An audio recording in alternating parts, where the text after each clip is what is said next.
وَلَقَدْ يَسَّرْنَا الْقُرْآنَ لِلذِّكْرِ فَهَلْ مِن مُّدَّكِرٍ۔ الحمد للہ وکفیٰ وسلام علی عبادہ الذین اصطفیٰ۔ اشہد ان لا الہ الا اللہ وحدہ لا شریک لہ واشہد ان محمدا عبدہ ورسولہ صلی اللہ علیہ وآلہ وسلم۔ اللہم صلی علی محمد وعلی آل محمد کما صلیت علی ابراہیم وعلی آل ابراہیم انک حمید مجید۔ اللہم بارک علی محمد وعلی آل محمد کما بارکت علی ابراہیم وعلی آل ابراہیم انک حمید مجید۔ اما بعد فاعوذ باللہ السمیع العلیم من الشیطان الرجیم من ہمزہ ونفخہ ونفثہ۔ بسم اللہ الرحمن الرحیم۔ یا ایہا النبی اتق اللہ ولا تطع الکافرین والمنافقین ان اللہ کان علیما حکیما۔ اے نبی صلی اللہ علیہ وآلہ وسلم، اللہ سے ڈریے، ولا تطع الکافرین والمنافقین، اور کافروں اور منافقوں کی اطاعت ہرگز نہ کیجیے۔ ان اللہ کان علیما حکیما، بے شک اللہ یقیناً بہت جاننے والا اور بہت حکمتوں والا ہے۔ آیت نمبر 1 سورۃ الاحزاب، یہاں سے آج کے سبق کا آغاز اللہ کی توفیق سے ہو رہا ہے۔ گزشتہ درس کے اختتام پر سورہ سجدہ مکمل ہوئی تھی، اللہ کی توفیق سے اللہ تعالی ہم سب کی طرف سے قبول فرمائے، اور آج سورۃ الاحزاب کا آغاز ہو رہا ہے۔ سورہ احزاب مدنی صورت ہے، اور لہٰذا مدنی صورتوں کے مزاج کے مطابق اس کے اندر احکام بھی ہیں، ہدایات بھی ہیں، اور مختلف معاملات پر تبصرہ بھی ہے، اور آئندہ کے لیے حکمت عملی بھی ہے۔ انفرادی اور اجتماعی ایسی ہدایات ہیں جو انفرادی اور اجتماعی اصلاحات کے لیے کافی ہیں، ضروری ہیں۔ تو یوں اپنے مضامین کے اعتبار سے یہ سورت ایک بڑا ہی خوبصورت گلدستہ ہے، جس میں سب سے نمایاں جو موضوع ہے یا سب سے نمایاں مضمون جو اس کے اندر بیان ہوا ہے وہ اجتماعی تنظیم اور انفرادی اصلاح کے لیے ہدایات ہیں۔ اس کے علاوہ اس میں یہود اور منافقین کی سازشوں کا ذکر ہے، اور ان کی شناعت کا ذکر ہے۔ پھر اللہ کریم نے اس میں مخلصین اور جو صادقین ہیں مومنین، ان کی مدح بھی فرمائی ہے، اور جیسے میں نے عرض کیا منافقین کی مذمت بھی ہے۔ پھر جو سب سے نمایاں موضوع اس کے اندر جو آیات کے اعتبار سے شاید سب سے زیادہ آیات کے اندر پھیلا ہوا ہے، وہ ہے عائلی اور معاشرتی احکام، کہ ایک ایسے ضابطے کا ذکر ہے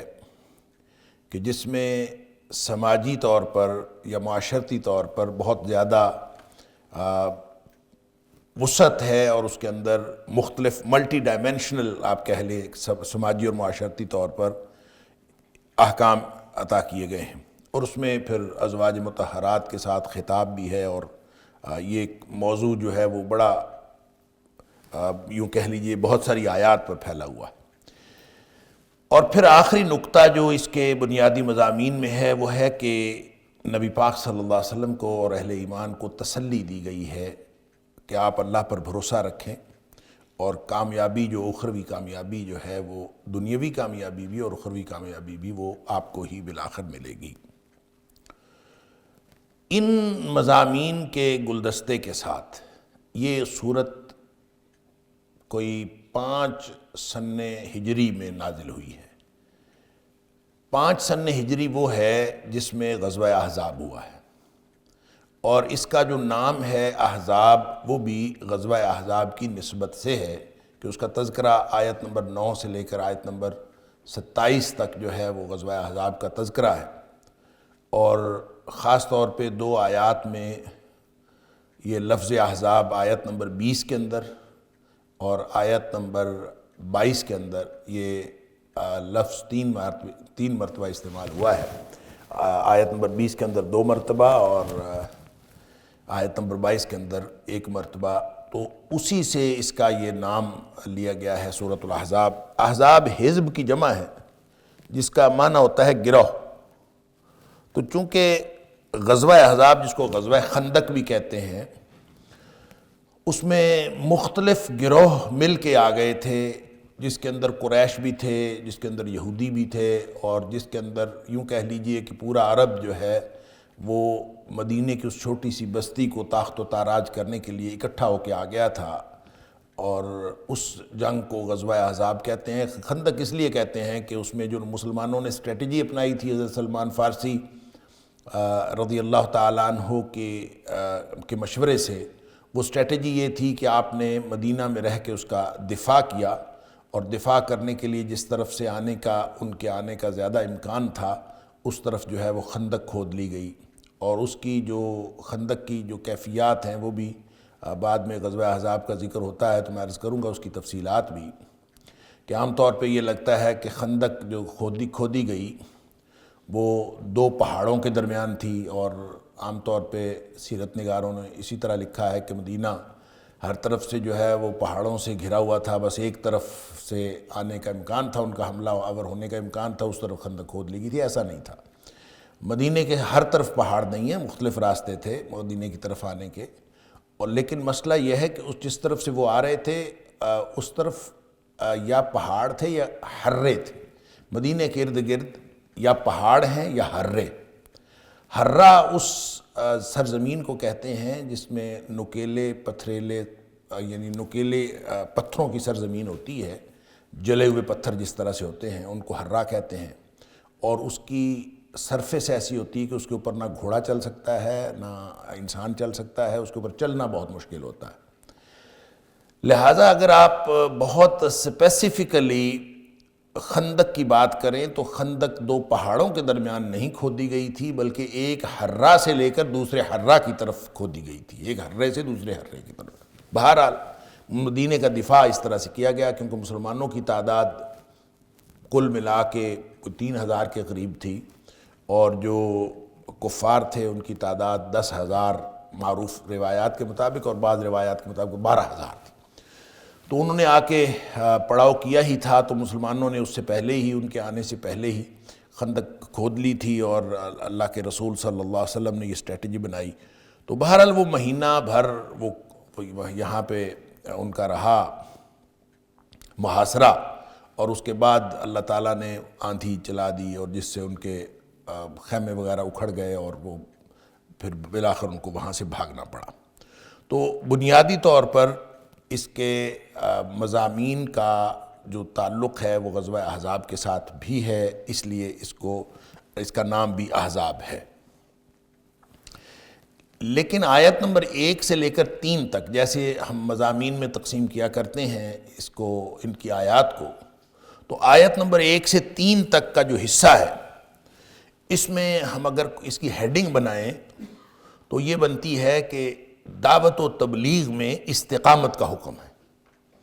اور اگر اس کی تھوڑی تفصیل دیکھیں کہ کس طرح سے، تو آپ یہ کہہ لیجئے کہ فتح و نصرت کس طرح ملتی ہے اس کے لیے ایک اسٹریٹجی بتائی گئی ہے کہ غیر اللہ سے بے خوفی، تقوی، صبر، توکل اور وحی کی پابندی، یہ اگر ہوں تو اس کے بعد اللہ تعالیٰ پھر فتح سے ہمکنار کر دیتا ہے۔ گویا غزوہ احزاب کی وہ جو بہت بڑی فتح ہوئی، اور جو مسلمانوں کے اوپر ایک بہت ہی مشکل صورتحال پیدا ہوئی، اور اس کا تذکرہ اللہ کریم نے آیت نمبر 9-10 کے اندر اور اس سے آگے کیا ہے، وہ ہم ابھی پڑھیں گے انشاءاللہ۔ کس قدر مشکل تھی، یوں کہہ لیجئے کہ مسلمانوں کی جنگوں کے اندر اس سے مشکل صورتحال کبھی پیدا ہی نہیں ہوئی جس طرح سے مشکل صورتحال اس غزوہ احزاب میں پیدا ہوئی تھی۔ تو اس ساری صورتحال سے نکلنے اور اپنی فتح کو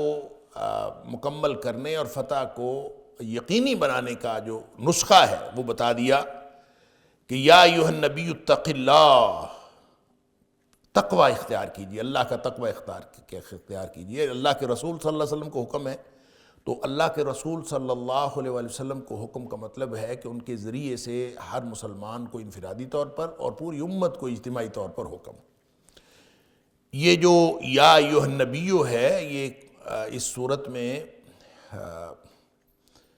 یہ 5 دفعہ استعمال ہوا ہے، یعنی اس آیت میں، آیت نمبر 1 کے اندر، اور پھر آیت نمبر 28 میں، اس کے علاوہ آیت نمبر 45 میں، اور پھر اس کے علاوہ آیت نمبر 50 میں، اور پھر اس کے علاوہ آیت نمبر 59۔ 5 مرتبہ یا ایھا النبی کا لفظ استعمال،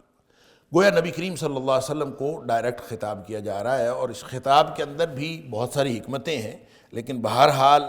آیت نمبر 1 سے 3 تک ایک ضابطہ ہے جو دعوت میں استقامت کا ضابطہ ہے، اور فتح و نصرت کا مدار جن چیزوں کے اوپر ہے اس کا ضابطہ ہے۔ آیت نمبر 4 سے لے کر آیت نمبر 8 تک یہ دوسرا حصہ ہے مضامین کے اعتبار سے جس میں ہم اس کو تقسیم کر سکتے ہیں، تو اس میں ہم جو اس کی ہیڈنگ بنا سکتے ہیں وہ یہ ہے کہ سماجی عدل اور جزا و سزا کا تذکرہ، کہ سماجی طور پر کس طرح سے یعنی احکام، سماجی احکام، اور اس میں خاص طور پہ زہار اور جو متبنہ کا مسئلہ ہے وہ بیان کیا گیا ہے۔ زہار کیا ہے اس کی بھی میں تفصیل ابھی عرض کروں گا۔ زہار کہہ دیتے ہیں اپنی بیوی کو ماں کہہ دینا، اس کو زہار کہتے ہیں، اور متبنہ یہ ہے کہ کسی کو منہ بولا بیٹا بنا لینا۔ تو سماجی اعتبار سے اس کی عربوں کے اندر بہت زیادہ اہمیت تھی، کیونکہ وہ یہی سمجھتے تھے کہ جس کو منہ سے کہہ دیا، اپنی بیوی کو ماں کہہ دیا تو وہ ماں بن گئی، اس کے بعد ہمیشہ ہمیشہ کے لیے حرام ہو گئی، اور اسی طرح سے اگر منہ بولا بیٹا بنا لیا، کسی کو بیٹا کہہ دیا تو وہ مستقل بیٹے کی طرح ہو گیا، اور اس کے سارے احکام اسی طرح سے ہو گئے جس طرح حقیقی بیٹے کے ہوتے ہیں۔ یہ وہاں اس کے سماج کے اندر یہ سمجھا جاتا تھا۔ لہٰذا اب اس طرح کی جو رسوم تھیں ان کا خاتمہ نبی اکرم صلی اللہ علیہ وآلہ وسلم کے ذریعے سے ہی ہو سکتا تھا، اور نبی پاک صلی اللہ علیہ وآلہ وسلم کو اللہ کی طرف سے یہ حکم ہوا کہ آپ ان رسوم کا خاتمہ کیجیے، اور نبی پاک صلی اللہ علیہ وسلم نے خاتمہ کیا، اور خاص طور پر خود نبی پاک صلی اللہ علیہ وسلم کے ساتھ یہ معاملہ ہوا۔ زہار کا تو خیر وہ جو خولہ بنت ثعلبہ کے حوالے سے آگے جا کے 28ویں پارے میں سورہ مجادلہ کے اندر اس کا ذکر ہے، وہاں اس کی تفصیل بھی آئے گی، لیکن جو متبنہ کا مسئلہ ہے تو وہ خود نبی پاک صلی اللہ علیہ وآلہ وسلم کے ساتھ پیش آیا کہ زید بن حارثہ جو تھے نبی پاک صلی اللہ علیہ وسلم کے غلام تھے، آپ نے ان کو بیٹا بنا لیا تھا، تو آپ کے منہ بولے بیٹے تھے، اس لیے صحابہ کرام کہتے ہیں ہم ان کو زید بن محمد ہی کہا کرتے تھے، اور وہ زید بن محمد کے نام سے مشہور تھے، اور نبی پاک صلی اللہ علیہ وسلم کے بیٹے کی حیثیت سے وہ پورے یعنی مدینے میں معروف تھے۔ اب مسئلہ یہ آیا کہ اس رسم کا خاتمہ کرنا تھا کہ منہ بولا بیٹا جو ہے وہ حقیقی بیٹے کی طرح نہیں ہوتا۔ اب اس کی ضرورت اس وقت پڑی خاص طور پر جب نبی پاک صلی اللہ علیہ وسلم نے حضرت زید کو اپنا بیٹا بنایا تھا، تو اپنی پھوپھی ذات جو زینب بنت جحش تھیں رضی اللہ تعالیٰ عنہا، ان کا نکاح کر دیا حضرت زید کے ساتھ۔ ان کی آپس میں بنی نہیں، ظاہر ہے وہ خاندان اور تھا، وہ خاندان اور تھا، آپس میں ان کی نباہ نہیں ہو سکا۔ بالآخر زید رضی اللہ تعالیٰ نے اس کو طلاق دے دی حضرت زینب کو۔ اب یہ ایک بہت بڑا مسئلہ تھا، ان کو جب طلاق ہو گئی تو نبی پاک صلی اللہ علیہ وسلم کے دل میں یہ تھا کہ میں زینب کی دلجوئی کروں، اور زینب کی دلجوئی کیونکہ نبی کریم صلی اللہ علیہ وسلم نے اس کا نکاح اپنی مرضی سے کیا تھا حضرت زید رضی اللہ تعالیٰ عنہ کے ساتھ، اور پھر وہ نباہ بھی نہیں ہو سکا، اور پھر حضرت زینب کے ساتھ نبی کریم صلی اللہ علیہ وسلم دلجوئی کا یہ طریقہ استعمال کرنا چاہتے تھے کہ آپ ان کو خود اپنے نکاح میں لینا چاہتے تھے، لیکن چونکہ رسم یہ تھی کہ بیٹے کو حقیقی بیٹا سمجھا جاتا تھا منہ بولے بیٹے کو، اور منہ بولے بیٹے کی جو منکوحہ ہے وہ گویا بہو ہوئی، اور بہو سے نکاح حرام ہے، لہٰذا اس وہاں کی جو رسم تھی منہ بولے بیٹے کی بیوی بھی وہ حرام ہو جاتی تھی۔ تو اب نبی پاک صلی اللہ علیہ وسلم کیسے اس کے ساتھ نکاح کریں؟ اس رسم کا خاتمہ مقصود تھا، پورا عرب دشمن ہونا تھا، پورے لوگوں نے باتیں کرنی تھیں، سارے سماج کے اندر ایک بہت بڑا ایک طوفان اٹھنا تھا، تو تو اس سارے طوفان کے اعتبار سے نبی پاک صلی اللہ علیہ وسلم کو تیار کیا گیا کہ آپ نے یہ ضابطہ ذہن میں رکھنا ہے کہ یہ زہار اور یہ جو متبنہ یا اس طرح کے جتنے مسائل ہیں یہ آپ کے ذریعے سے ٹھیک ہوں گے، اور جو سزا اور جزا اللہ تعالیٰ دیتا ہے وہ اس عہد کے تحت دیتا ہے جو عہد اللہ تعالیٰ نے نبیوں سے لیا ہے، اور اس کا ذکر اس کے اندر آیت نمبر 7 اور 8 کے اندر جزا اور سزا کا تذکرہ بھی ہے، اور سماجی عدل کا پورا اللہ تعالیٰ نے اس مضمون کو یہاں بیان فرمایا ہے۔ وَلَقَدْ يَسَّرْنَا الْقُرْآنَ لِلذِّكْرِ فَهَلْ مِن مُّدَّكِرٍ وَلَقَدْ يَسَّرْنَا الْقُرْآنَ لِلذِّكْرِ فَهَلْ مِن مُّدَّكِرٍ۔ آیت نمبر 9 سے آیت نمبر 27 تک یہ غزوہ احزاب ہے، بلکہ کہنا چاہیے کہ آخری جو 2 آیات ہیں آیت نمبر 26 اور 27 اس میں قریظہ کے ساتھ جو معاملہ ہوا، غزوہ بنو قریظہ کہہ سکتے ہیں آپ، کہ جو ہی غزوہ احزاب ختم ہوا تو پھر نبی کریم صلی اللہ علیہ وسلم نے مسلمانوں کو حکم دیا کہ وہ فوراً جو ہے وہ قریظہ کے مقابلے میں پہنچے۔ تو وہ 2 جو آیات ہیں اس کا ذکر جو ہے وہ غزوہ بنو قریظہ سے تعلق رکھتا ہے، اور باقی جو آیات ہیں وہ غزوہ احزاب سے تعلق رکھتی ہیں۔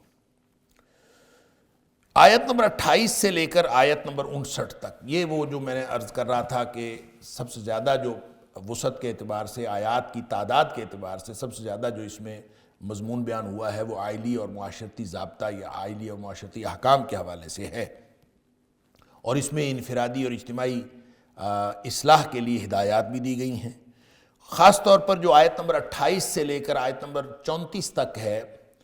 اس میں ازواج مطہرات کو خطاب کیا گیا ہے، اور ازواج مطہرات کو خطاب کر کے بھی اس میں معاشرتی مسائل بتائے گئے، معاشرتی احکام دیے گئے ہیں۔ پھر خاص طور پہ جو آیت نمبر 45 اور 46 ہے اس میں پھر نبی پاک صلی اللہ علیہ وسلم کے امتیازات بھی بیان ہوئے ہیں۔ اسی طرح جو آیت نمبر 40 ہے تو یہ ساری آیات آئلی اور معاشرتی احکام سے متعلق، لیکن اس کے اندر ہی ہدایات کے ضمن میں نبی پاک صلی اللہ علیہ وسلم کے امتیازات بھی بیان ہو گئے 45 اور 46 میں، اور اسی ضمن میں آیت نمبر 40 کے اندر وہ مضمون بھی بیان ہو گیا جس کو ہم عقیدہ ختم نبوت سے متعلق بنیادی آیت سمجھتے ہیں، اور کیونکہ نبی کریم صلی اللہ علیہ وسلم کے ذریعے سے اللہ تعالیٰ نے یہ متبنہ کے مسئلے کے اور کا جو حل تھا ہمیشہ کے لیے فرما دیا، لہٰذا اسی ضمن میں فرمایا کہ نبی اکرم صلی اللہ علیہ وسلم تم میں سے کسی مرد کے باپ ہے ہی نہیں اور تھے ہی نہیں، تم نے خواہ یہ مسئلہ بنایا ہوا تھا، ایسا کچھ نہیں تھا۔ تو اب ضابطہ تو معاشرتی ہے، لیکن اس کے اندر یہ مضمون اللہ کریم نے گویا واضح طور پر فرما دیا کہ نبی اکرم صلی اللہ علیہ وسلم کے بعد کوئی اور نبی نہیں ہے، آپ خاتم النبیین ہیں۔ آیت نمبر 60 سے لے کر آیت نمبر 68 تک یہ جو حصہ ہے یعنی 5واں حصہ، اس میں منافقین کو تنبیہ کی گئی ہے۔ ویسے تو میں نے پہلے بھی عرض کیا کہ منافقین اور یہود کی سازشوں کا ذکر ہے، جس میں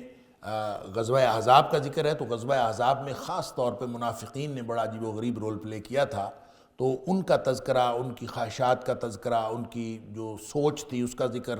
اللہ کریم نے منافقین کے حوالے سے خاص طور پہ تذکرہ غزوہ احزاب کے ضمن میں کیا ہے، لیکن آیت نمبر 60 سے 68 تک منافقین کو تنبیہ کی گئی ہے، اور خاص طور پہ قیامت کا خوف دلایا گیا ہے کہ ڈر جائیں قیامت سے، اور قیامت والے دن تمہارے سارے راز جو ہے وہ ظاہر ہو جائیں گے، اور اس سے پہلے اپنے آپ کو درست کر لیں۔ اور آخری حصہ، چھٹا اور آخری حصہ مضامین کے اعتبار سے، جس کو اگر ہم ایک سرخی بنا کے ظاہر کرنے، واضح کرنے کی کوشش کریں تو وہ ہے قول سدید اور امانت کے مقاصد، یعنی قول سدید کیا ہوتا ہے اور اس کا مقصد کیا ہوتا ہے، اور امانت کیا ہوتی ہے اور امانت کے مقاصد کیا ہوتے ہیں۔ یہ اللہ کریم نے اس آیت کے، اس سورت کے اختتام پر یہ دونوں مضمون بیان کیے ہیں۔ تو امانت سے کیا مراد ہے، امانت کا مقصد کیا ہوتا ہے، وہ وہاں پہ انشاءاللہ اس کی تفصیل آ جائے گی، جہاں اللہ تعالیٰ نے فرمایا کہ میں نے امانت جو ہے وہ پیش کی تھی، پہاڑوں پر اور زمین و آسمان پر کسی نے قبول نہیں کی اور سب ڈر گئے اور انسان نے قبول کر لی۔ اور اس امانت سے کیا مراد ہے اور امانت سے کیا کیا مراد ہو سکتا ہے اور اس کا مقصد کیا ہے، وہ بھی ذکر اللہ تعالیٰ نے یہاں پہ فرمایا ہے۔ اس بنیادی تعارف کے بعد ہم آغاز کرتے ہیں اللہ کی توفیق سے۔ اعوذ باللہ من الشیطان الرجیم، بسم اللہ الرحمن الرحیم۔ یا ایھا النبی اتق اللہ ولا تطع الکافرین والمنافقین ان اللہ کان علیما حکیما۔ اے نبی صلی اللہ علیہ وسلم، آپ اللہ سے ڈریے اور کافروں اور منافقوں کا کہا ہرگز نہ مانیے۔ ان اللہ کان علیما حکیما، بے شک اللہ تعالیٰ بہت جاننے والا اور بہت حکمتوں والا ہے۔ اب اس میں ایک تو جو خطاب ہے نبی پاک صلی اللہ علیہ وسلم کو، جیسے میں نے عرض کیا یہ 5 مرتبہ اس صورت میں خطاب کیا گیا ہے، تو اس میں بھی ایک طرح کا اظہار ہے نبی کریم صلی اللہ علیہ وسلم کے احترام اور عظمت کا، کہ اللہ کریم نے قرآن میں نوح علیہ السلام کو یا نوح کہہ کے پکارا ہے، آدم علیہ السلام کو یا آدم کہہ کے پکارا ہے، یا ابراہیم علیہ السلام کو، یا مختلف جو نبی ہیں صالح کو یا صالح، ان کا نام لے کر پکارا ہے، لیکن نبی اکرم صلی اللہ علیہ وآلہ وسلم کو کسی موقع پر بھی نام لے کے یا محمد کہہ کے نہیں پکارا گیا۔ سبحان اللہ۔ اور یہ ویسے بھی احترام کا تقاضا ہے، اور احترام کے تقاضوں میں یہ ایک معروف تقاضا ہے کہ کسی کا نام لے کر نہ پکارا جائے، یعنی آپ ابا جی کہہ کے پکاریں، آپ والد صاحب کہہ کے پکاریں، آپ کوئی بھی نام، کوئی بھی اور لقب پکاریں۔ اور ہم بھی معروف طریقے میں معاشرت میں جو بھی اولاد ہوتی ہے وہ والد کو نام لے کر نہیں پکارتی، اس لیے کہ اس کے اندر احترام ہے۔ تو یوں نبی اکرم صلی اللہ علیہ وسلم کو بھی اللہ نے نام لے کر نہیں پکارا۔ یا ایھا النبی، اگر تو النبی الف لام نہ ہوتا اس کے اوپر تو پھر تو کوئی بھی نبی ہو سکتا تھا، تو جب النبی ہو گیا تو اس سے مراد نبی اکرم صلی اللہ علیہ وسلم ہی ہیں۔ تو نبی پاک صلی اللہ علیہ وسلم کو گویا اللہ کریم نے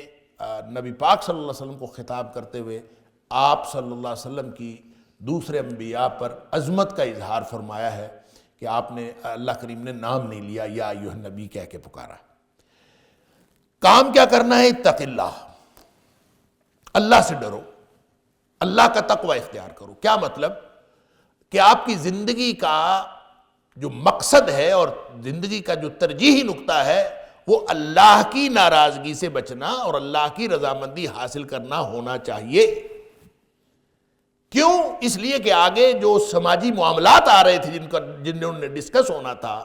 جو میں نے ابھی عرض کر چکا ہوں مضامین کے حوالے سے، کہ متبنہ کا مسئلہ ڈسکس ہونا تھا جس نبی پاک صلی اللہ علیہ وسلم کی ذات سے تعلق رکھتا تھا، اور پھر حضرت زینب رضی اللہ تعالیٰ عنہ کا نکاح کا معاملہ تھا، وہ بھی نبی پاک صلی اللہ علیہ وسلم کی ذات سے تعلق رکھتا تھا۔ اس کا مطلب یہ ہے کہ جب نبی پاک صلی اللہ علیہ وسلم کو یا ایھا النبی کہہ کے 5 مرتبہ اللہ کریم نے اس صورت میں خطاب فرمایا ہے، تو اس کا مطلب ہے نبی پاک صلی اللہ علیہ وسلم کے خاص ذاتی معاملات ڈسکس ہو رہے ہیں یہاں پہ۔ پھر اس میں ایک اور بھی نبی پاک صلی اللہ علیہ وسلم کو حضرت زینب کے ساتھ رضی اللہ تعالیٰ عنہ کے ساتھ نکاح کے موقع پر یہ بھی ایک ریزرویشن تھی کہ نبی پاک صلی اللہ علیہ وسلم کو اس وقت تک 4 بیویاں آپ کی موجود تھیں، اور حضرت زینب کے ساتھ اگر نکاح ہوتا تو یہ 5ویں بیوی تھی۔ لہٰذا یہ بھی ایک مسئلہ تھا کہ اگر نبی پاک صلی اللہ علیہ وسلم ان سے نکاح کرتے تو جہاں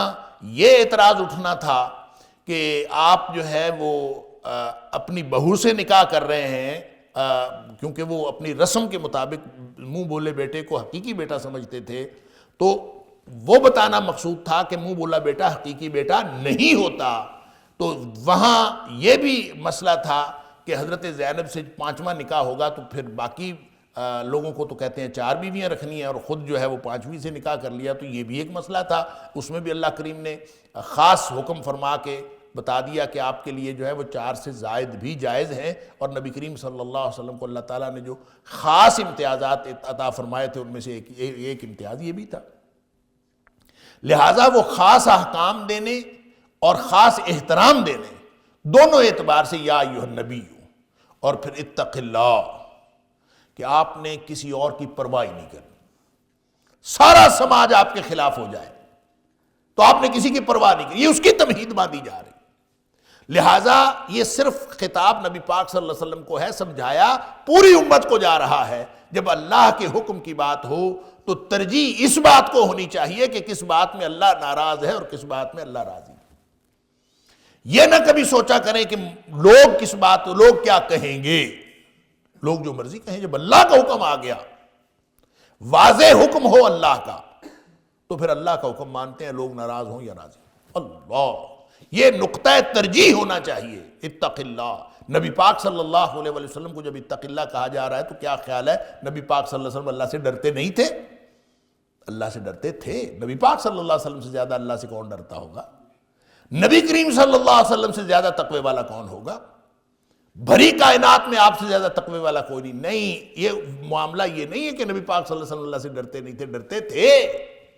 یہ سماجی معاملات جو ڈسکس ہونے جا رہے ہیں، اس میں جو انسان کا عمومی رویہ ہوتا ہے کہ انسان اس رو میں بہہ جاتا ہے کہ کہیں ایسا نہ ہو کہ لوگ جو ہے وہ ناراض نہ ہو جائے، لوگوں کو یہ معاملہ نہ ہو جائے۔ لوگوں کے جذبات کا خیال رکھا جا سکتا ہے اگر اللہ کی طرف سے واضح حکم نہ ہو، لوگوں کے جذبات کا خیال رکھا جا سکتا، عمومی جس میں رخصت کا راستہ ہو۔ اللہ اکبر، جس میں دو باتیں ہوں، ایک میں رخصت کا راستہ ہے، تو حضرت عائشہ صدیقہ رضی اللہ تعالیٰ عنہ فرماتی ہیں کہ نبی کریم صلی اللہ علیہ وآلہ وسلم ہمیشہ دو راستوں میں سے وہ راستہ اختیار فرماتے تھے جو آسانی والا راستہ، یعنی کبھی یہ دین کے اندر مشکل پیدا کرنے کا مطلب نہیں ہے، لیکن جب واضح حکم ہو اللہ کا تو پھر وہاں پہ معاشرتی چیزیں سامنے نہیں رکھی جاتی۔ ہاں جس میں گنجائش ہو وہاں لوگوں کا خیال رکھنا چاہیے۔ یہ ہم جو کہتے ہیں نا کہ کسی بھی بات میں لوگوں کا خیال نہیں رکھنا، یہ بھی رویہ درست نہیں ہے، کہ کسی بھی معاملے میں لوگوں کا خیال ہی نہیں رکھنا، لوگ جو مرضی کہتے رہے ہم نے یہ کر کے دکھانا ہے، کرنا ہے، یہ نہیں ہے۔ جو اللہ کا واضح حکم ہو، اللہ کے حکم کی خلاف ورزی ہو رہی ہو تو لا طاعت لمخلوق فی معصیت الخالق، کیٹاگوریکل قانون یہ ہے کہ جہاں اللہ کے حکم کی خلاف ورزی ہو رہی ہو، دنیا کائنات میں کسی کی بات کا خیال رکھنا ہی نہیں۔ ہاں جس میں اللہ کے حکم کی خلاف ورزی نہ ہو، اس میں رخصت کا راستہ موجود ہو، تو پھر لوگوں کی آراء کا خیال رکھ لینا بھی سنت نبوی ہے۔ اس کی مثال یہ ہے کہ نبی کریم صلی اللہ علیہ وآلہ وسلم نے فرمایا حضرت عائشہ صدیقہ رضی اللہ تعالیٰ عنہ سے کہ عائشہ، اگر مجھے تیری قوم کا خیال نہ ہوتا تو میں کعبہ مکمل کر دیتا، وہ جو حتیم ہے اس کو میں کعبے میں شامل کر دیتا۔ یہ جو حتیم، یہ جو گول دیوار بنی ہوئی ہے کعبے کے ساتھ، حتیم کا جو ایریا ہے، یہ دراصل کعبے کا حصہ ہے۔ تو یہ تو نبی کریم صلی اللہ علیہ وسلم کی نبوت سے پہلے جب اس کو تعمیر کیا گیا تو قریش کے پاس حلال مال میں سے پیسے ہی اتنے بچے تھے کہ وہ کعبے کو اتنا بنا سکے اور مکمل نہیں کر سکے۔ انہوں نے اس کو ویسے ہی اس کی رکھ دیا ایک نشانی کے طور پر، کیونکہ ان کے پاس اس کو مکمل کرنے کے لیے مالی اخراجات نہیں تھے، لہٰذا انہوں نے وہاں تک کر دیا اور وہ اس کو ایک نشانی کے طور پر رکھ دیا۔ اب نبی پاک صلی اللہ علیہ وآلہ وسلم فرماتے ہیں میرا دل کرتا ہے کہ میں اس کو مکمل کر دوں، لیکن میں اس لیے مکمل نہیں کرتا کہ لوگ کہیں گے کعبہ بڑا ہو گیا۔ تو لوگوں کے کہنے کا خیال رکھا نبی پاک صلی اللہ علیہ وسلم نے، اور آپ نے کعبہ مکمل نہیں کیا۔ تو اس کا مطلب یہ ہے کہ جہاں رخصت ہے تو اس طرح کی باتوں میں لوگوں کی،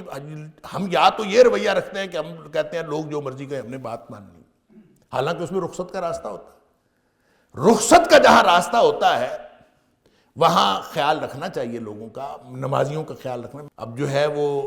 میں نے یہ دیکھا عملاً، جس مسجد کے نمازیوں کو عادت ہو کہ امام جو ہے ہمیشہ رکوع کے بعد کرتا ہے قنوت، تو وہاں کوئی امام آ کے رکوع سے پہلے قنوت کر دے تو اس کا نتیجہ کیا ہوگا؟ جب وہ قنوت کرنے کے بعد اللہ اکبر کہے گا تو نمازی سارے سجدے میں چلے جائیں گے، کیونکہ ان کو عادت یہ پڑی ہوئی ہے۔ تو کیا ضرورت ہے ایسی صورت میں ان کو خراب کرنے کی اور ان کو پریشان کرنے کی؟ جب گنجائش موجود ہے تو لوگوں کا خیال کر لو، لوگوں کا خیال کر لینے میں کیا حرج ہے؟ لہٰذا یہ جو نبی پاک صلی اللہ علیہ وسلم کو حکم دیا جا رہا ہے یا ایھا النبی اتق اللہ، کہ آپ نے کسی کی بات نہیں ماننی، صرف اللہ سے ڈرنا ہے، اس میں وہ احکام ہے جو کیٹاگوریکل قطعی احکام ہوں اللہ کے۔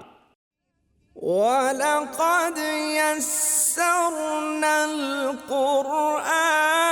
لِلذِّكْرِ فَهَلْ مِن مُّدَّكِرٍ وَلَقَدْ يَسَّرْنَا الْقُرْآنَ لِلذِّكْرِ فَهَلْ مِن مُّدَّكِرٍ۔ تو لہذا اللہ اور اس کے رسول صلی اللہ علیہ وسلم کے قطعی احکام ہوں جس میں کوئی گنجائش نہیں ہے، اس میں کسی شخص کا منہ دیکھنے کی ضرورت ہی نہیں، ساری دنیا خلاف ہو جائے کوئی مسئلہ نہیں۔ لیکن اگر اللہ کے اور اللہ کے رسول صلی اللہ علیہ وسلم کے دیے ہوئے طریقے میں سے کوئی گنجائش موجود ہے، پھر لوگوں کا خیال رکھ لینا یہ بھی سنت نبوی ہے۔ لیکن چونکہ آگے ایک سماجی ضابطہ ایسا آ رہا تھا جس پر سارے جو قریش ہیں اور سارے عرب ہیں اور سارے جو ارد گرد کے لوگ ہیں، سب نے ناک بھوت چڑھانا تھی اور سب نے پریشان ہونا تھا، اور انہوں نے پریشان ہو کے نبی پاک صلی اللہ علیہ وسلم کی مخالفت کرنا تھی، اس لیے تیار کیا جا رہا ہے یا ایھا النبی اتق اللہ۔ کامیابی اس طرح سے ملتی ہے اور فتح اس طرح سے ملتی ہے اور اللہ کی مدد اس طرح سے آتی ہے۔ دعوت و تبلیغ میں طریقہ کار یہ ہونا چاہیے کہ بندہ استقامت کے ساتھ لگا رہے، اور اس کے لیے سب سے پہلا ٹول جو ہے وہ تقویٰ ہے، کہ آپ یہ سوچ لیں کہ ہر وہ معاملہ جس میں اللہ ناراض ہے وہ میں نے نہیں کرنا، اور ہر وہ معاملہ جس میں اللہ راضی ہے وہ میں نے لازمی کرنا ہے۔ یہ ہے تقویٰ۔ ہر لمحہ اللہ کی ناراضگی کا احساس اور اس سے بچنے کا احساس، اور ہر لمحہ اللہ کی خوشنودی حاصل کر لینے کی تڑپ، یہ دوہرا احساس ہو دل میں تو یہ تقویٰ ہے۔ التقویٰ ہا ہنا۔ لہٰذا آپ کو کچھ سماجی مسائل درپیش ہوں یا جو بھی معاملات ہوں، یا آپ کا اپنے دشمنوں سے، اندر کے دشمنوں سے واسطہ ہو یا باہر کے دشمنوں سے واسطہ ہو، کامیابی کا جو پہلا ٹول ہے وہ تقویٰ ہے، اتق اللہ۔ اور دوسری بات یہ ہے کہ وَلَا تُطِعِ الْكَافِرِينَ وَالْمُنَافِقِينَ، یہ ارد گرد کے منافق کافر جو مرضی کرتے پھرے، آپ نے ان کی بات نہیں مانی، بات ختم۔ ضابطہ تھا، کیٹیگوریکل ضابطہ تھا، وہ ضابطہ عطا ہونے والا تھا، لہذا فرمایا جو جتنی مرضی باتیں کرے آپ نے ان کی بات نہیں مانی، انہوں نے تو رسمیں بنائی ہوئی ہیں، لہذا ان کی رسموں کا آپ نے قطعاً خیال نہیں رکھنا، اور آپ نے ان کی بات نہیں ماننی۔ نہ تو اس بات کا یہ مطلب تھا کہ نبی پاک صلی اللہ علیہ وسلم کہیں ان کی بات ماننے چلے تھے جو منع کیا جا رہا ہے، اور نہ ہی اتق اللہ کا یہ معنی ہے کہ نبی پاک صلی اللہ علیہ وسلم تقوی اختیار کیے ہوئے نہیں تھے، جو حکم دیا جا رہا ہے تقوی اختیار کرو۔ آپ تقوی اختیار کیے ہوئے تھے، آپ سے بڑا متقی دنیا کائنات میں کوئی نہیں، اللہ کے بعد اس کائنات کی سب سے بزرگ ہستی نبی اکرم صلی اللہ علیہ وسلم کی ذات، لیکن یہ ان کے ذریعے سے امت کو ہدایات دی جا رہی کہ اگر کوئی اللہ کا حکم ایسا ہو جس کا تعلق سماج کے ساتھ ہے، معاشرت کے ساتھ، آئلی احکام کے ساتھ، تو ڈٹ جانا ہے، پھر کسی کو خاطر میں نہیں لانا۔ وَلَا تُطِعِ الْكَافِرِينَ وَالْمُنَافِقِينَ، کسی کی بات نہیں ماننی۔ ان اللہ کان علیما حکیما، اللہ کو علم بھی ہے اور اللہ حکمتوں والا بھی ہے۔ کیا مطلب؟ کہ جو طوفان اٹھے گا معاشرتی طور پر وہ اللہ کے علم میں ہے، اور ان حکمتوں کو اللہ جانتا ہے، جس وجہ سے اللہ آپ کو حکم دے رہا ہے کہ یہ کام کر کے جانا ہے، کہ جو عقیدہ تبنیت ہے، یہ جو متبنہ بنانا ہے، اس کو بھی ختم کرنا ہے۔ رسم تبنیت کہہ لیجیے، عقیدہ تو نہیں تھا، تو یہ رسم کو بھی ختم کرنا ہے، اور جو زہار کی رسم ہے جس میں ماں کو اپنی بیوی کو ماں کہہ دینے والا، یہ معاملہ بھی مکمل کر کے جانا ہے، اس کے بارے میں بھی آپ نے حکم دے کے جانا ہے۔ یہ پہلے تیار کر لیا کہ اللہ حکمتوں والا بھی ہے، اللہ جاننے والا بھی ہے، اللہ کو معلوم ہے کب کیا کون سا ہے حکم دینا ہے، اللہ نے اس لیے پوری حکمتوں کے ساتھ جب دیا پورا ٹھیک وقت پہ دیا۔ وقت کون سا ہے، کون سا حکم دینا ہے، یہ اللہ سے بہتر کوئی نہیں جانتا۔ وَاتَّبِعْ مَا يُوحَىٰ إِلَيْكَ، اللہ اکبر، اور جو آپ کی طرف وحی کی گئی ہے من ربک، آپ کے رب کی طرف سے، اتبع، اس کی پیروی کرو۔ سبحان اللہ۔ اس کا مطلب یہ ہوا کہ وہ جو میں عرض کر رہا تھا ٹول، ایک تو غیر اللہ سے بے خوفی ٹول ہے، ایک اللہ کا خوف ٹول ہے، تقوی اللہ کا خوف ہے، اور وَلَا تُطِعِ الْكَافِرِينَ وَالْمُنَافِقِينَ، کسی کی اور کی بات نہیں ماننی، غیر اللہ سے بے خوفی، اور پھر تقوی، پھر وَاتَّبِعْ مَا يُوحَىٰ إِلَيْكَ مِن رَبِّكَ، اور آپ جو اللہ کی طرف سے وحی کی گئی ہے، آپ کے رب کی طرف سے جو وحی کی گئی ہے اس کی اتباع یعنی وحی کی بات ماننی ہے، بس یہ فائنل ضابطہ ہے۔ ان اللہ کان بما تعملون خبیرا، بے شک اللہ تعالیٰ تمہارے اعمال سے باخبر ہے، جو کچھ تم کرتے ہو اللہ خوب خبر رکھنے والا ہے۔ ان اللہ، بے شک اللہ تعالیٰ، کان بما تعملون، جو کچھ تم کرتے ہو اس سے ہے خبیرہ، خبر رکھنے والا۔ لہذا اگلا ٹول بتایا وتوکل اللہ، اور اللہ پہ بھروسہ کیجیے، غیر اللہ سے بالکل بے خوف ہو جائیے، اللہ سے ڈریے اور بھروسہ اللہ پر کیجیے۔ توکل وتوکل علی اللہ، اور توکل اللہ پر کیجیے۔ وکفیٰ باللہ وکیلا، اور اللہ بطور کارساز کافی ہے۔ کیوں؟ اب یہ دیکھیں نا، اس کو اب آگے آنے والے احکام کے تناظر میں دیکھیں تو کتنا شاندار ضابطہ ہے۔ اس بات کا امکان ہے کہ نبی پاک صلی اللہ علیہ وسلم اپنے اس طرز عمل میں اکیلے رہ جائیں، ایسا ہو سکتا ہے، لہٰذا آپ اکیلے رہ جائیں تو بھی مسئلہ نہیں۔ ویسے تو نبی پاک صلی اللہ علیہ وسلم کے ساتھ مومنین، صادقین، سچے صحابہ کرام موجود تھے، اور انہوں نے نبی پاک صلی اللہ علیہ وسلم کو کسی موقع پر آپ کو مایوس نہیں کیا، لیکن یہاں جو ہدایات دی جا رہی ہیں وہ آپ کو پورے معاشرے کی ٹکر لینی پڑے تو بھی یہ ہدایات بڑی شاندار ہیں۔ غیر اللہ سے بے خوفی، تقوی، صبر، توکل اور وحی کی پابندی، یہ کیجئے تو آپ اس طرح سے دعوت کے اندر استقامت بھی آئے گی، اور اس طرح سے اللہ تعالیٰ کامیابی سے ہمکنار بھی کرے گا۔ ما جعل اللہ لرجل من قلبین فی جوفہ، اللہ نے کسی مرد کے یا کسی آدمی کے سینے میں دو دل نہیں بنائے۔ ما جعل اللہ، نہیں بنایا اللہ نے، لرجل، کسی بھی آدمی کے، من قلبین، دو دل، فی جوفہ، اس کے سینے میں، اس کسی کے سینے میں اللہ نے دو دل نہیں بنائے۔ وما جعل ازواجکم اللائی تظاہرون منہن امہاتکم، اور نہ ہی اللہ نے ان تمہاری بیویوں کو جن سے تم زہار کر بیٹھتے ہو تمہاری مائیں بنایا ہے، یعنی جن کو تم ماں کہہ بیٹھتے ہو ان کو اللہ نے ماں نہیں بنایا۔ وما جعل، اور نہیں بنایا، ازواجکم، تمہاری بیویوں کو، اللائی، وہ بیویاں، تظاہرون منہن، جن کو تم زہار کر بیٹھتے ہو یعنی ماں کہہ بیٹھتے ہو۔ یہ زہار اصل میں لفظ ہے، زہار زہر سے ہے، زہر کا مطلب ہوتا ہے پشت۔ عربوں میں ایک مقولہ تھا یا ایک کہنے کی بات تھی، جب وہ کوئی شخص اپنی بیوی کو اس کے ساتھ کوئی تلخی کی صورت میں، ایک لڑائی یا اختلاف کی صورت میں کبھی کہہ بیٹھتا تھا، انت علی کظہر امی، تو میرے اوپر میری ماں کی پشت کی طرح ہے۔ تو یہ جب کہہ دیتا تھا تو اس کو کہتے تھے اظہار کرنا، کہ اس نے کہہ دیا کہ تو میری ماں کی طرح ہے، مجھے تو میرے لیے ماں ہے، اس نے گویا اپنی بیوی کو اپنی ماں کہہ دیا۔ اب اس کے بعد کیا ہونا ہے، معاشرے میں یہی رواج تھا، یہی رسم تھی کہ اس کے بعد بیوی حرام ہو جاتی تھی۔ یہی وہ معاملہ ہوا نا جہاں سورہ مجادلہ میں جا کے جہاں اس کی تفصیل آئے گی، تو وہ بیویاں جن کو تم ماں کہہ بیٹھتے ہو اللہ نے انہیں ماں نہیں بنایا۔ وما جعل ادعیاکم، اور نہ ہی بنایا ہے منہ بولے بیٹوں کو۔ ادعیا جو ہے یہ دعیون کی جمع ہے، دعیون کہتے ہیں منہ بولا بیٹا، جس کو آدمی متبنہ جس کو کہا جاتا ہے، یعنی جس کے بارے میں آدمی منہ سے کہتا ہے کہ تو میرا بیٹا ہے، تو آج کے بعد میرا بیٹا ہے، جس کو آدمی بیٹا بنا لیتا ہے۔ وما جعل ادعیاکم، اور تمہارے منہ بولے بیٹوں کو یا لے پالکوں کو، ابناکم، تمہارے بیٹے نہیں بنایا۔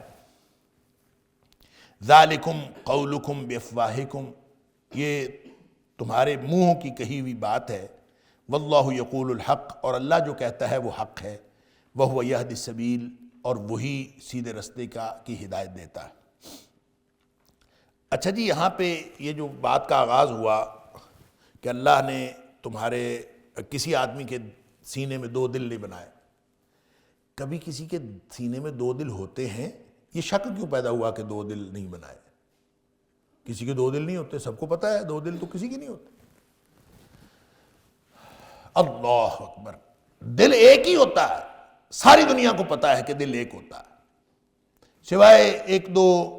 غیر معروف روایتوں کے جو میں عرض کر دیتا ہوں، کہ کہتے ہیں کہ ایک شخص تھا منافق، وہ یہ کہا، یہ مسند احمد کے اندر ایک روایت ہے کہ ایک شخص تھا، وہ کہا کرتا تھا کہ میرے سینے میں دو دل ہیں، ایک دل میرا اسلام کے ساتھ ہے، ایک دل میرا کفر کے ساتھ ہے۔ یہ ایک منافق کے نفاق کا اظہار تھا۔ یا پھر یہ روایات جمیل بن معمر الفہری، یہ ایک شخص تھا جو مکے کا مشرک تھا، اور ویسے بڑا تیز ترار آدمی تھا، شاعر تھا اور بڑا تیز ترار آدمی تھا، اور اس کے بارے میں کہتے ہیں کہ یہ بھی کہا کرتا تھا کہ میرے سینے میں دو دل ہیں، اور یہ باقاعدہ یہ بکواس کیا کرتا تھا کہ جو نبی کریم صلی اللہ علیہ وسلم ہیں وہ ایک دل سے سوچتے ہیں، میں دو دلوں سے سوچتا ہوں، میرے پاس دو دل ہیں، اور یہ اس طرح سے کہتا تھا، کوئی بات کرتا تھا۔ تو بعض مفسرین کا خیال یہ ہے کہ یہ جو اللہ کریم نے بات ارشاد فرمائی، ما جعل اللہ لرجل من قلبین فی جوفہ، کہ اللہ نے کسی بھی آدمی کے سینے میں دو دل نہیں بنائے، یہ دراصل اس طرح کی جتنی بھی خرافات تھیں جو کوئی کسی بھی طرف سے آتی تھی، یہ ان کی تردید فرمائی ہے اللہ کریم نے کہ ایسا کبھی ہو نہیں سکتا کہ کسی کے سینے میں دو دل ہو۔ یہ بات اپنی جگہ درست ہو سکتی ہے کہ ایسی کوئی پہلے سے خرافات وہاں چل رہی ہوں، کیونکہ باقی ساری خرافات کا یہاں پہ خاتمہ ہو رہا ہے، سماجی خرافات کا، تو یہ بھی کسی کا قول ہو تو اس کا خاتمہ بھی ممکن ہے اس سے۔ لیکن صحیح بات جو اس تفسیر سے سیاق و سباق سے معلوم ہو رہی ہے کہ آگے اللہ کریم نے دو حقیقتیں بیان فرمائی۔ ایک حقیقت یہ بیان فرمائی ہے کہ جن کو تم زہار کرتے ہو، ماں کہہ بیٹھتے ہو اپنی بیویوں کو، وہ مائیں نہیں ہیں، اور جن بیٹوں کو تم بیٹا کہتے ہو اور لے پالکوں کو اور ان کو بیٹا بنا لیتے ہو، وہ بھی بیٹے نہیں ہیں، اللہ نے ان کو بیٹے نہیں بنایا۔ کیا مطلب؟ مطلب یہ ہے کہ جس طرح بیوی اور ماں دو حیثیتیں نہیں ہو سکتی، یعنی ایک یا بیوی ہے یا ماں ہے، یا پھر یوں کہہ لیجئے کہ جب اس نے بیوی کو ماں کہہ دیا تو مائیں دو ہو گئیں، تو مائیں دو تو نہیں ہوتی، ماں تو ایک ہی ہوتی ہے۔ تو جس طرح مائیں دو نہیں ہو سکتی، یا ایک خاتون کی دو حیثیات نہیں ہو سکتی، وہ بیوی بھی ہو یا ماں ہو، دونوں میں سے ایک ہی حیثیت ہوگی، دو تو نہیں ہو سکتی۔ تو جس طرح کسی شخص کے سینے میں دو دل نہیں ہو سکتے، اسی طرح اس کی دو حیثیات نہیں ہو سکتی۔ اسی طرح سے منہ بولا بیٹا، کہ وہ آپ کا بھی بیٹا ہو اور اپنے باپ کا بھی بیٹا ہو، یہ کیسے ہو سکتا ہے؟ آپ نے منہ بولا بیٹا بنا لیا، جیسے حضرت زید بن حارثہ کو زید بن محمد کہا جانے لگا، اب ان کے باپ نبی اکرم صلی اللہ علیہ وسلم ہے یا حارثہ ہے؟ تو یہ ایک سوال پیدا ہوتا ہے۔ تو جس طرح سے ایک شخص کے سینے میں دو دل نہیں ہو سکتے، اسی طرح ایک شخص کے دو باپ نہیں ہو سکتے۔ لہذا ان دونوں باتوں کی تمہید کے طور پر بتایا ہے کہ وہ حقیقتیں دنیا میں جو حقیقت ہیں اور جس کی ایک ہی حیثیت ہے، اس کی ایک ہی حیثیت ملحوظ رہنی چاہیے۔ البتہ اس کے اوپر آدمی کچھ کہہ بیٹھتا ہے، منہ سے جو کوئی کچھ کہہ بیٹھتا ہے، چاہے وہ غلط بات کہہ کے اپنی بیوی کو اپنی ماں کی طرح کہہ دیتا ہے، یا وہ کوئی غلط بات کہہ کے یا اپنے اچھے جذبے کے تحت کسی کو اپنا بیٹا بنا لیتا ہے، تو یہ تو منہ کی کہی ہوئی بات ہے، اس سے رشتے تو نہیں بدلتے۔ یہ وہ حقیقت ہے جو اللہ کریم نے بتانے کے لیے اس کی تمہید یوں باندھی کہ ما جعل اللہ لرجل من قلبین فی جوفہ، کہ اللہ نے کسی آدمی کے سینے میں دو دل نہیں بنائے۔ کیسے؟ کیا مطلب؟ وما جعل ازواجکم اللائی تظاہرون منہن امہاتکم، جن بیویوں کو تم زہار کر بیٹھتے ہو ان کو تمہاری مائیں نہیں بنایا، وما جعل ادعیاءکم ابناءکم، نہ ہی تمہارے منہ بولے بیٹوں کو تمہارے بیٹے بنایا ہے۔ یہ ان کی حقیقت اپنی اپنی جگہ پہ وہی حقیقت ہے، جیسے سینے میں دل ایک ہے اور وہ ایک حقیقت ہے، واحد حقیقت ہے، اسی طرح ان کی حیثیتیں بھی واحد حقیقت ہے۔ ذالکم قولکم بافواہکم، یہ جو کہا ہے یہ تو منہ کی کہی ہوئی بات ہے، منہ کے کہی ہوئی بات سے رشتہ نہیں بدلتا۔ وہ جو رشتہ بدلتا ہے نا کہ ایک اجنبی خاتون جو ہے وہ آپ کے نکاح میں آ جاتی ہے اور بیوی بن جاتی ہے، جو رشتہ بدلتا ہے نا یہ رشتہ اللہ کے حکم سے بدلتا ہے، ایسے نہیں خام خواہ بیٹھے بٹھائے بدل جاتا، اور آدمی ایسے ہی کوئی اول فول بکلے اور اس سے رشتہ بدل جاتا ہے، ایسا نہیں ہوتا۔ رشتہ بدلتا ہے اللہ کے حکم سے۔ نبی اکرم صلی اللہ علیہ وآلہ وسلم نے، مسلم شریف کی حدیث ہے، آپ نے فرمایا کہ یہ جو بیویاں ہیں نا تمہاری، یہ اللہ کے نام پر تمہیں ان کے اوپر قدرت حاصل ہوئی، یہ اللہ کے نام پر تمہاری بیویاں بنی، یہ تمہارے ماتحت آئی ہیں اللہ کے نام پر، لہذا جہاں اللہ کا نام نہ ہو تو کسی کے اوپر کوئی قدرت حاصل ہے ہی نہیں۔ اور یہ جو ہم کسی جانور کی جان لے لیتے ہیں، ذبح کر لیتے ہیں قربانی کرتے وقت، یا ادروائز کوئی کسی جانور کو ذبح کر کے ان کو کھا جاتے ہیں، تو کسی کی جان لینے کا اختیار ہے؟ کسی کے پاس کسی کی جان لینے کا اختیار نہیں ہے۔ وہ تو اللہ کے نام پر نبی اکرم صلی اللہ علیہ وسلم نے ہمیں طریقہ بتا دیا کہ اللہ کا جو نام لیا جاتا ہے تو پھر اس کے اوپر قدرت حاصل ہوتی ہے، اور اللہ کے نام پر ہم ذبح کریں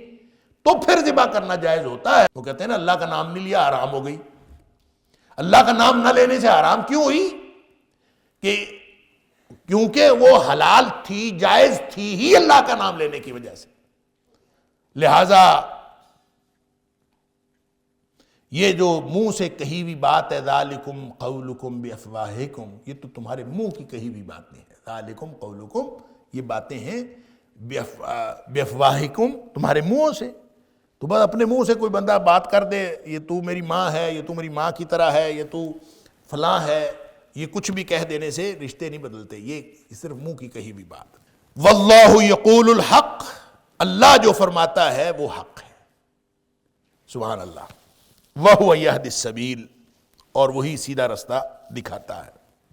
إن هذا القرآن يهدي للتي هي أقوم ويبشر المؤمنين الذين يعملون الصالحات أن لهم أجرا